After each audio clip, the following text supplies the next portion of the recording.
छोटी लड़की ने गाय की खाल का मुखौटा पहना और बूढ़े आदमी ने उसे चमड़े का कोट पहनने को दिया। लेकिन आश्चर्य की बात यह है कि सो जाने के बाद वह पीली गाय में बदल गई। एक आदमी उसे रस्सी से बांधकर अपने घर ले जाता है और उससे खेत में काम और भारी लकड़ियों को उस पर लाद के काम करवाता। वह अक्सर बेचने के लिए बहुत सारे गेहूं बाजार में ले जाता था। तो आइए कहानी को शुरू से देखते हैं। यह कहानी एक लड़की की है जो स्कूल में सबसे बुरी बच्ची थी। वह अक्सर या तो पढ़ नहीं पाती थी या फिर उसे कक्षा में सोना अच्छा लगता था। हालांकि शिक्षक गुस्सैल थे, फिर भी उनके पास उसे स्कूल में रखने के अलावा और कुछ विकल्प नहीं था। शिक्षक हमेशा कहते थे कि वह अपना व्यवहार नहीं बदल सकते और तुम्हें डांटने से कोई फायदा नहीं है। इसलिए उस आलसी लड़की को जगाने के लिए शिक्षक उसे हर बार कक्षा से बाहर निकाल देते थे और उसे घर जाकर अपनी समस्याओं पर विचार करने का आदेश देते थे। इसलिए सोने की आदतों के कारण आलसी लड़की को कक्षा से बाहर निकाल दिया गया। जब वह गांव लौटी तो उसकी माँ भी बहुत असमंजस में थी। माँ ने घर आने की वजह पूछी पर वह कुछ नहीं बोली। माँ दयालु थी और उससे कोई और प्रश्न नहीं पूछा। आइए देखें कि उसका पिता क्या अनुमान लगा सकता है। उसके पिता और उसकी माँ बिल्कुल अलग हैं। उसके पिता एक क्रूर आदमी हैं। पिता ने इस बात का इंतजार नहीं किया कि उसकी पत्नी उसे इसका कारण बताएगी। उसका पिता गुस्से में था। उन्हें यकीन था कि क्लास में टीचर ने बच्चे को क्लास से बाहर निकाल दिया होगा। खैर, उसने कुछ नहीं किया। पिता ने उसको गुस्से में उठाया और उसके चेहरे पर मारने ही वाला था कि तभी कोमल हृदय वाली उसकी माँ ने समय रहते उसे रोका और लड़की वहां से भाग गई और दूर जंगल में आकर एक पेड़ के नीचे उबासी लेने लगती है। वह हमेशा कल्पना करती है कि अगर काश वह एक बूढ़ा बैल बन पाती तो वह खुलकर खेल सकती है और पेट भर खाना खा सकती है। वह आरामदायक होगा। अप्रत्याशित रूप से उसने पाया कि बैल को बेचने वाला बूढ़ा आदमी पेड़ के नीचे कुछ कार्य कर रहा था। वह लड़की पूछने के लिए आगे आई। बैल के सिर जैसा दिखने वाला यह खिलौना एक साधारण बैल की खाल का बना है। लेकिन बूढ़े ने कहा, लड़की, इस बैल के चमड़े के मुखौटे को कम मत समझो। यदि कोई मनुष्य इसे धारण कर ले तो वह तुरंत ही बैल बन जाएगा। हालांकि लड़की यह सुनकर हैरान थी। उसे उस बूढ़े पर भी विश्वास था। इसलिए बूढ़े आदमी और लड़की ने शर्त लगा ली। बूढ़े आदमी ने कहा, इसे पहनने के बाद पछतावा न करना। उसे इस बात पर विश्वास नहीं था। उसकी इच्छा बैल बनने की थी, क्योंकि पढ़ाई करने की अपेक्षा पेड़ के नीचे सोना बेहतर है। इसलिए लड़की ने अपनी इच्छानुसार चेहरे पर मास्क लगा लिया। बूढ़े व्यक्ति ने उसके लिए अपने विशेष बैल की खाल के कपड़े पहनने को दिए। इसके साथ सोने के बाद वह सचमुच एक बूढ़े बैल में बदल गई। कौन जानता था? पहाड़ पर शिकार करने गए उसके पिता को लगा कि यह 8 साल पहले खोया हुआ बैल है। उसने दोबारा नहीं सोचा और उसे घर ले गया। जैसा कि कहा जाता है, यदि आप पढ़ने की कड़वाहट नहीं खा सकते तो जीवन की कड़वाहट खाओ। पिता उसे प्रतिदिन खेत पर ले जाते और खेत जोतते। उसने दिन रात कड़ी मेहनत की जब तक कि उसके आंसू जमीन पर नहीं गिरे और उसकी आंखें सफेद नहीं हो गईं। पिता को लगा कि बैल नाटक कर रहा है। उसने डंडा उठाया और बैल पर दे मारा। सौभाग्य से उसकी माँ दयालु थी और उसने समय रहते अपने पति के अशिष्ट व्यवहार को रोक दिया। जब से वह बैल बनी है, उसकी बोलने की क्षमता पूरी तरह खत्म हो गई है।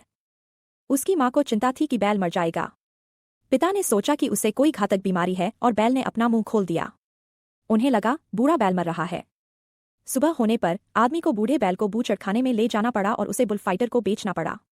उसने बैल को कम कीमत पर बेच दिया। अपनी मृत्यु की प्रतीक्षा में बैल चिल्ला उठा। इतनी ठंड थी कि एक शब्द भी नहीं बोल पा रहा था। यदि इसे कसाई द्वारा मार दिया जाए तो यह मर जाएगा। इस कारण उसने बुलफाइटर के सिर पर प्रहार किया और तेजी से घने पहाड़ों की ओर भाग गया। दर्जनों आदमी डंडा और सरिया लेकर उसका पीछा करने लगे। उसने नदी पार की और पहाड़ की चोटी पर पहुंच गया। जीवित रहने की यही उसकी एकमात्र आशा थी। अपनी आखिरी ताकत के साथ उसने पेड़ को मोड़ने के लिए अपने शक्तिशाली पैर का इस्तेमाल किया और उसे ढलान पर घुमाया और बुलफाइटर को मारा जो उसका पीछा कर रहा था। उसने अपने थके हुए शरीर को बहुत देर तक घसीटा और अंततः आराम की आशा की। अन्य लोगों ने उसका पीछा किया। वह एक चट्टान की ओर भागा। वह चट्टान के किनारे की ओर भागा। आदमी ने कहा, यदि तुम घाटी की तलहटी में गिरोगे तो कुचल दिए जाओगे। उसने पीछे मुड़कर देखा तो वे बुरे लोग खड़े थे। यदि वे कसाई के हाथ लग जाता तो टुकड़े टुकड़े कर दिया जाता। यदि वह खुद मर गया तो वह इन दुष्ट लोगों का भोजन नहीं बनेगा। वह कदम दर कदम आगे पीछे चल रहा था। अपने पैरों को नीचे करके उसने अपना जीवन समाप्त करने का सोचा। ओह! पर यह तो एक सपना था। उसने एक सपना देखा और जाग गई। पता चला कि यह सब एक बुरा सपना था। उसने अपने सुरक्षित पैरों को देखो। वह अभी भी जीवित थी। उसमें बहुत सी बुरी आदतें थीं, पर इसके बाद वह एक अलग इंसान बन गई। एक अच्छी लड़की की तरह वह अपने पिता के साथ चलाऊ लकड़ी लाने के लिए पहाड़ पर जाती। सुबह सुबह वह बाजार में सब्जियां खरीदने में अपनी माँ की मदद करती। वह कक्षा में गंभीर थी और समझ में न आने पर प्रश्न पूछती थी। उसका शैक्षणिक प्रदर्शन बहुत अच्छा हो गया था। अध्यापक भी बहुत आश्चर्यचकित हुए। यह लड़की इतना कैसे बदल गई? हर रात वह तेल का दीपक जलाती थी और अपनी पुस्तकों का अध्ययन करती थी। घर में उसका ख्याल रखने वाले उसके माता पिता भी बहुत प्रसन्न थे। जैसा कि पुरानी कहावत है, यदि आप पढ़ाई की कड़वाहट सहन नहीं कर सकते तो जीवन की कड़वाहट सहन करें। एक मछुआरा इतना दयालु था कि उसने सुनहरे बैल और बंदर को नदी पार करवा दी, लेकिन पीले बैल ने नाव पर चढ़ने के लिए खाद के ढेर का सहारा लिया। लेकिन उसे उम्मीद नहीं थी कि एक बाल्टी पानी डालने से गाय का गोबर सुनहरे सोने में बदल जाएगा। यह सब देखकर उसकी आंखें एकदम चमक गईं। यह क्या तमाशा चल रहा है? आइए देखते हैं। कहानी एक छोटे से गांव मोहनपुर की है, जहां एक बहुत मेहनती मछुआरा रहता था। पूरा परिवार आजीविका के लिए मछली पकड़ने पर निर्भर था। वह आदमी परिवार का स्तंभ था। वह दिन रात नदी में मछलियां पकड़ता था। एक दिन उसका सामना एक अजीब चीज से हुआ जिसने उसका जीवन बदल दिया। जब वह चिंतित था कि वह मछली नहीं पकड़ सकता, तो उसे अचानक एक आवाज सुनाई दी। मछुआरा जाल पकड़कर नाव की ओर गया, लेकिन उसे केवल बंदर और पीला बैल ही दिखाई दिए। मछुआरा असमंजस में पड़ गया, लेकिन उसने उन दोनों को नदी के दूसरे किनारे छोड़ने का फैसला किया। अप्रत्याशित रूप से नाव पर चढ़ते ही 2 टन का पीला बैल लगभग नाव को नदी के तल में डूबने लगा। परिवार का भरण पोषण करने के लिए मछुआरे को उनकी मदद करनी पड़ी। इस समय उसे नहीं पता था कि नाव पर सवार 2 लोग बिल्कुल भी साधारण जानवर नहीं थे, और उनकी किस्मत में एक नया मोड़ शुरू हुआ। मछुआरे ने जोर जोर से नाव चलाई। कुछ घंटों बाद आखिरकार वह उस स्थान पर पहुंच गया जहां वे जा रहे थे। उसे यह उम्मीद नहीं थी कि जब मछुआरे ने नाव का शुल्क मांगा तो पीले बैल ने नाव में गोबर कर दिया। बैल को देखकर मछुआरे को इतना गुस्सा आया, लेकिन उसने उसे नहीं मारा। वह काफी दयालु था, लेकिन दोनों जानवरों ने उसके साथ ऐसा व्यवहार किया। उसने एक पैसा भी नहीं कमाया और बदले में उन्होंने उसकी नाव गंदी कर दी। जल्दी नीचे आओ। यह हास्यास्पद है। मछुआरे के पास सिर हिलाने के अलावा कोई चारा नहीं था। फिर उसने नाव को धोने के लिए पानी की एक बाल्टी उठाई। परिणामस्वरूप एक जादुई चीज घटित हुई। जैसे ही पानी की बाल्टी गोबर के ऊपर गई, गाय का गोबर सोने में बदल गया। मछुआरा इतना डर गया कि वह लगभग अपना होश खो बैठा। क्या चल रहा है? यह एक जादुई बैल है। मैं एक जादुई बैल से मिला। जब तक उसे यह एहसास हुआ तब तक जादुई बैल पास से गुजर चुका था और जादुई बैल पहले ही बहुत दूर जा चुका था।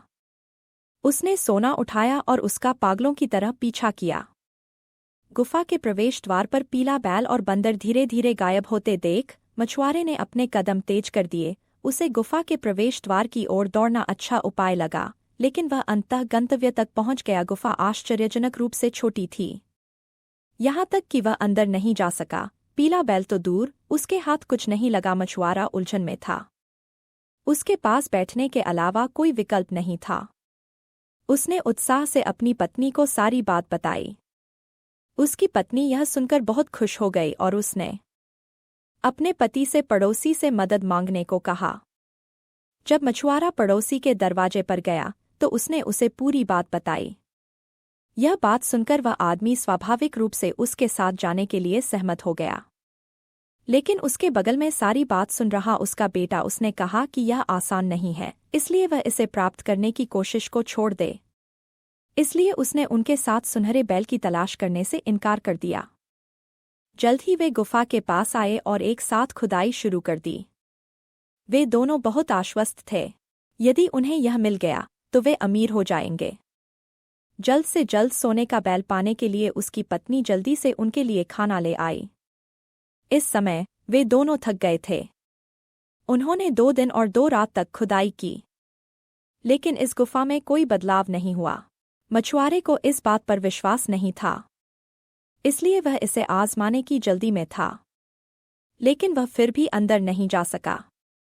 उसी समय उसकी पत्नी खाना देने आ गई। उन दोनों का पेट बहुत जल्दी भर गया। फिर उन्होंने गुफा को जोर शोर से खोदना शुरू कर दिया। उन्होंने रात भर खुशी के मंजर की कल्पना की। जितना अधिक उन्होंने खोदा, वे उतने ही करीब आते गए। इस समय उन्होंने पहले से ही मछली पकड़ने वाली नाव को अपने खेत के पीछे लगा लिया था। जैसे जैसे समय बीतता गया, वसंत आया और पतझड़ आया। वे 3 साल से खुदाई कर रहे थे। 2 दिन और रात की खुदाई के बाद गुफा मिट्टी से भर गई, लेकिन उन्हें बैल की परछाई तक नजर नहीं आई। इस समय उन दोनों को कुछ भी हाथ न लगने का संदेह होने लगा।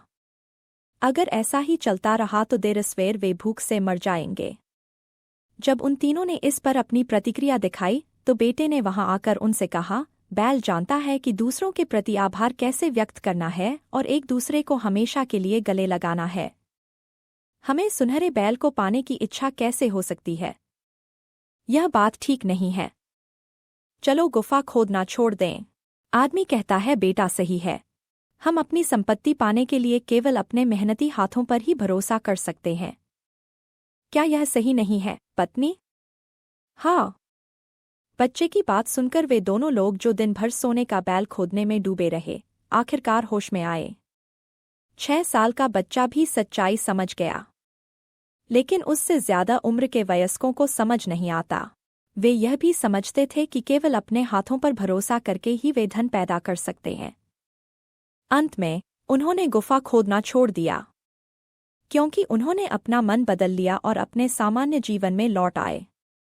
मछुआरा भी हर दिन जल्दी निकल जाता था और देर से वापस आता था। अपने कौशल पर भरोसा करते हुए वे हर दिन बहुत सारी फसल काटते हैं। फिर उन्होंने एक साथ खेत की जुताई की। दिन ब दिन एक नया साल आ रहा है। उन्होंने भी बहुत कुछ हासिल किया। जब तक परिवार मेहनती है, तब तक दिन बेहतर और बेहतर होता जाएगा। तो दोस्तों, कैसी लगी आपको ये दोनों प्यारी कहानी? कमेंट में ज़रूर बताएं और चैनल को सब्सक्राइब करना न भूलें।